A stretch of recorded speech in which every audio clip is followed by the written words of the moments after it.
Di satu kesempatan, Nabi SAW berkata kepada istrinya Aisyah radhiyallahu anha ummul mukminin, kata Nabi SAW, "Iyyaki wa muhaqqaratidz dzunub, fa inna laha minallahi taliba." Kata Nabi SAW, "Wahai istriku, wahai Aisyah, hati-hatilah engkau terhadap dosa-dosa yang diremehkan, terhadap dosa-dosa kecil," kata ulama. Karena sesungguhnya fa innalaha minallahi taliba. Karena sesungguhnya Allah Subhanahu wa taala telah menugaskan malaikat yang bertugas mencatatnya. Jadi tidak ada dosa yang luput dari catatan malaikat yang memang sudah ditugaskan oleh Allah Subhanahu wa taala untuk mencatat semua perbuatan manusia, termasuk hal-hal yang kecil, termasuk dosa-dosa yang mungkin saja kita sepelekan. Nah, catatan para malaikat itu dalam kitab catatan amal kita, itu yang Allah sebutkan di dalam Al-Quran, kata Allah Subhanahu wa taala tentang kitab catatan itu, la yughadiru saghiratan wala kabiratan illa ahsaha. Bahwa catatan malaikat di kitab, di buku catatan amal kita itu meliputi semuanya. Dia tidak melewatkan yang kecil, yang besar, kecuali semua dicatat oleh para malaikat. Nah, peringatan Nabi kepada Ummul Mukminin, kepada Aisyah radhiyallahu anha ini menunjukkan perhatian Nabi yang sungguh, yang serius terhadap dosa-dosa yang mungkin saja kita abaikan. Dalam arti kita melakukannya, tapi kita mengabaikan dampaknya, kita mengabaikan nilainya. Padahal walaupun kecil, bila itu kita lakukan terus-menerus, dia bisa berkembang menjadi sesuatu yang besar. Nah, dalam kesempatan yang lain juga, Nabi mengingatkan para sahabatnya. Ya, dalam sebuah kesempatan Nabi katakan kepada para sahabat, "Iyyakum wa muhaqqaratidz dzunub." Sama seperti yang Nabi ingatkan kepada Aisyah radhiyallahu anha, Nabi ingatkan kepada para sahabat, dan itu adalah peringatan untuk kita semua umatnya. Kata Nabi, hati-hatilah kalian. Hati-hatilah kalian terhadap dosa-dosa yang kecil, dosa-dosa yang enteng, dosa-dosa yang kalian anggap remeh. Lalu Nabi memberi perumpamaan. Nabi mengumpamakan dosa-dosa kecil itu seperti sekelompok orang dalam sebuah perjalanan, lalu mereka singgah di satu lembah. Nah, saat mereka ingin memasak makanan, mereka ingin membuat api, mereka bertebaran untuk mencari kayu bakar. Bertebaranlah mereka, dan akhirnya masing-masing kembali datang membawa sepotong ranting. Nah, sepotong ranting ini adalah perumpamaan dosa kecil. Kalau hanya sepotong, mungkin tidak masalah. Kalau hanya 2 potong, juga belum merupakan sebuah masalah besar. Tapi begitu ranting-ranting itu dikumpulkan dan menjadi banyak, maka dengan sangat mudah dia akan menciptakan api dan akhirnya bisa memasak makanan yang ingin mereka masak. Nah, perumpamaan Nabi tadi itu memberikan penjelasan kepada kita bahwa dosa kecil itu kalau memang cuma satu, nilainya kecil.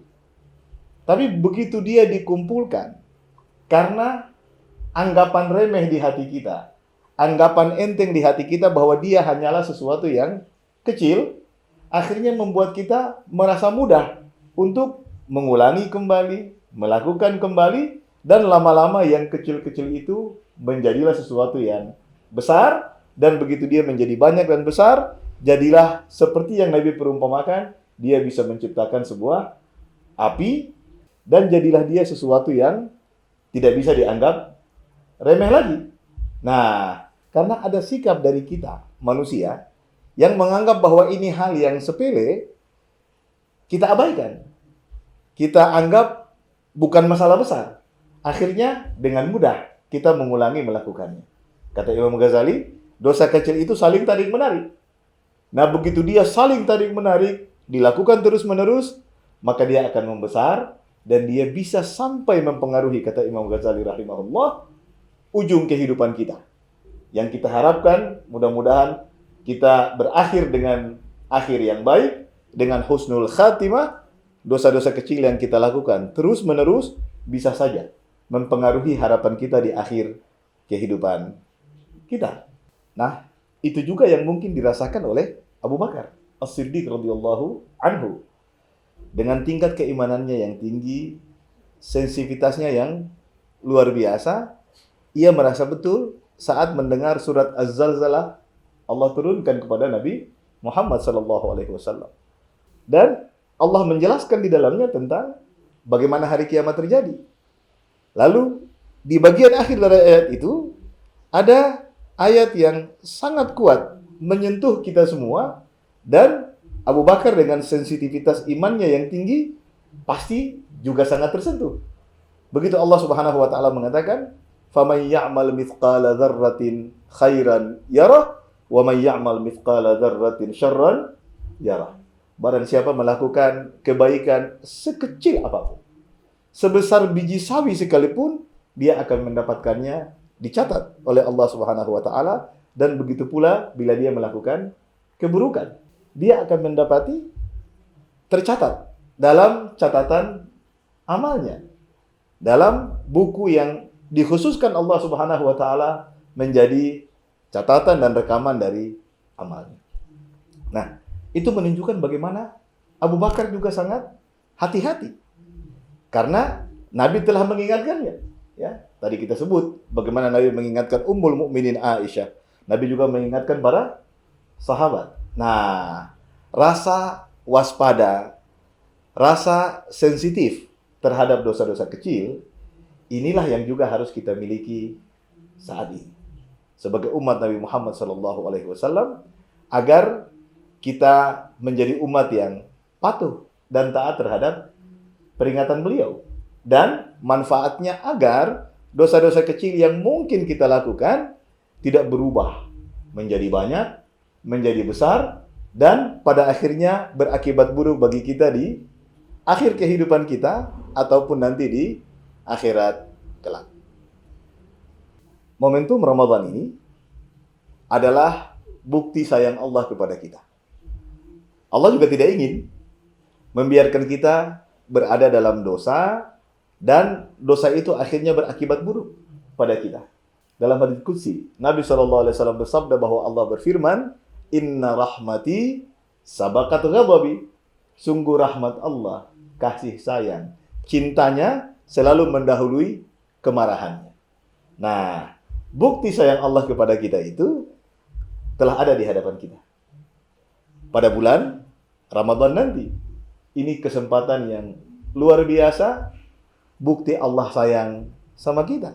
Nabi SAW bersabda di dalam hadis yang diriwayatkan oleh Imam Muslim, "Wa Ramadhanu ila Ramadhan mukaffiratun ma bainahunna idza jtunibal kabair." Bahwa Ramadan yang satu ke Ramadan yang berikutnya menjadi penghapus bagi dosa yang terjadi di antara keduanya. Lebih lengkapnya sebenarnya, Nabi SAW menyebutkan beberapa amal lain selain Ramadan sebagai penghapus dosa. Nabi SAW mengatakan begini, "As-salawatul khams wal jumu'atu ilal jumu'ati wa ramadhanu ila ramadhan mukaffiratun ma bainahunna idza jtunibal kabair." Kata Nabi SAW, salat 5 waktu. Antara satu salat dengan salat yang berikutnya menjadi penghapus di antara keduanya. Wal jumu'atu ilal jumu'ati. Satu Jumat ke Jumat berikutnya juga menjadi penghapus dosa di antara keduanya, dan Ramadan wa ramadhanu ila ramadhan, dan Ramadan yang satu ke Ramadan yang berikutnya juga menjadi penghapus dosa di antara keduanya. Nah, ini kesempatan. Benar, di hadapan kita ada bulan Ramadan. Tapi sholat 5 waktu sebagai penghapus dosa juga tetap kita lakukan. Jumat sebagai penghapus dosa juga tetap kita lakukan. Nah, yang ada di hadapan kita adalah bulan Ramadan. Rahmat Allah dan kasih sayangnya kepada kita terasa sekali itu. Allah tidak ingin sebagai hambanya kita terbebani dengan dosa-dosa kecil yang kita lakukan, kemudian menjadi penyebab celakanya kita, menjadi penyebab sengsaranya kita di akhir kehidupan kita, ataupun nanti di akhirat kelak. Maka Allah memberikan kesempatan kepada kita, hambanya, agar dengan ibadah-ibadah yang sudah Allah wajibkan, bila kita melaksanakannya dengan baik, Allah Subhanahu wa taala menghapus dosa-dosa kecil yang kita lakukan.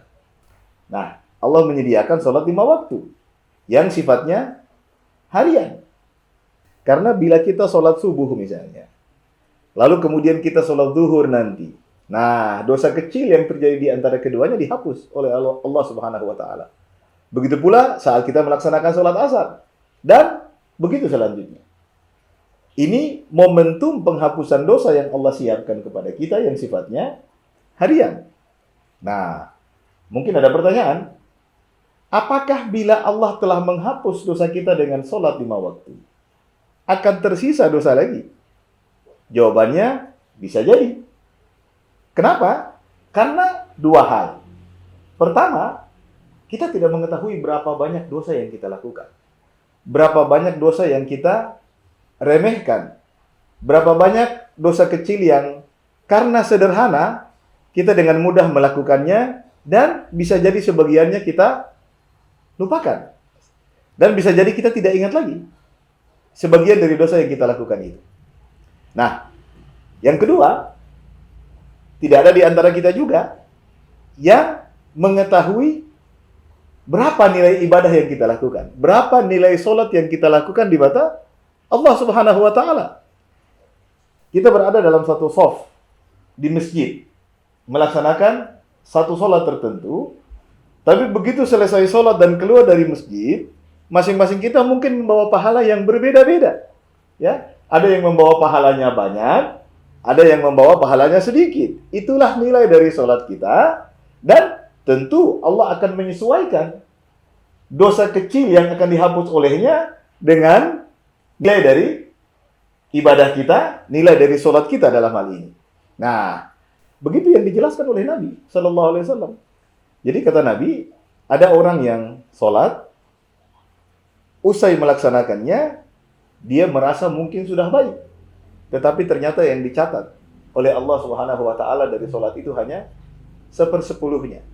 Kata Nabi Sallallahu Alaihi Wasallam, wa innar rajula la yansarifu wa ma kutiba lahu illa usyru salatihi tus'uha sumunuha subu'uha, dan selanjutnya Nabi Sallallahu Alaihi Wasallam menyebutkan bagian-bagian dari pahala salat yang kita dapatkan, sampai Nabi menyebutkan juga nisfuha.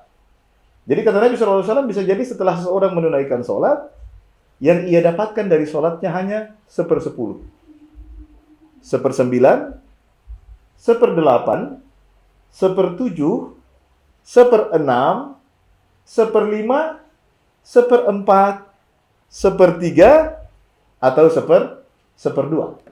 Artinya nilai sholat kita berbeda-beda. Nah, Allah Subhanahu wa taala berdasarkan nilai sholat kita itu akan menghapus dosa-dosa kecil yang kita lakukan. Balasannya harus selalu seimbang, harus selalu sama. Nah, tentang sholat Jumat misalnya, juga Nabi menjelaskan dalam hadis yang diriwayatkan oleh Bukhari dan Muslim. Kata Nabi SAW, seseorang di hari Jumat mandi janabah di rumahnya, lalu dia berangkat menuju masjid. Bila dia adalah orang yang pertama tiba di masjid, maka ia seperti bersedekah dengan seekor unta. Nah, bila dia datang sebagai orang yang kedua, maka nilainya berbeda. Kata Nabi, dia seperti bersedekah dengan seekor sapi. Yang ketiga juga demikian, seperti ia bersedekah dengan seekor kambing yang bertanduk, ya, kambing atau domba, ya. Nah, yang berikutnya seperti orang yang bersedekah dengan ayam, dan berikutnya seperti orang yang bersedekah dengan telur. Artinya, nilai ibadah kita masing-masing untuk ibadah yang sama bisa berbeda di mata Allah Subhanahu wa taala. Itu hal kedua yang menyebabkan kita tidak tahu apakah semua dosa kita ini sudah dihapus oleh Allah atau belum. Tetapi kasih sayang Allah sekali lagi, luar biasa kepada kita hambanya. Disiapkan sholat 5 waktu, dihapus dosa-dosa kecil kita. Bila masih tersisa, Allah siapkan lagi sholat Jumat. Bila masih tersisa, Allah siapkan yang momentumnya adalah tahunan. Jadi sholat 5 waktu adalah momentum harian, sholat Jumat adalah momentum mingguan, dan Ramadan adalah momentum tahunan. Nah, yang harus kita jaga adalah bagaimana ibadah kita itu memiliki kualitas yang bagus. Kita ikhlas kepada Allah di dalamnya, kita mengikuti tuntunan Nabi, melaksanakan dengan kekhusyuan, tidak mengharapkan apapun dari manusia.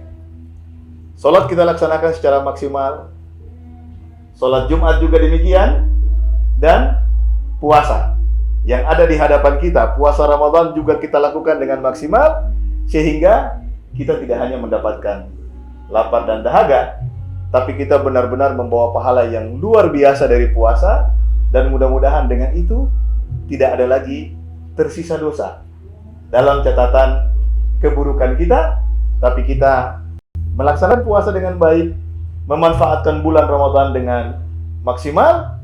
Kita tidak seperti yang dikatakan oleh Nabi, kam min sha'imin laisa lahu min siyamihi illal ju' wal 'atash. Kita tidak ingin menjadi orang yang setelah berlama-lama berpuasa, sebulan menahan lapar dan dahaga, ternyata yang kita dapatkan cuma rasa lapar dan haus. Tapi kita ingin benar-benar menjadi hamba yang dicintai Allah, yang memanfaatkan Ramadan dengan maksimal dan meninggalkan Ramadan setelah juga kita bertaubat kepada Allah dengan taubat yang nasuh atas dosa-dosa besar yang kita lakukan dalam kondisi bersih, suci, seperti tanpa dosa sama sekali.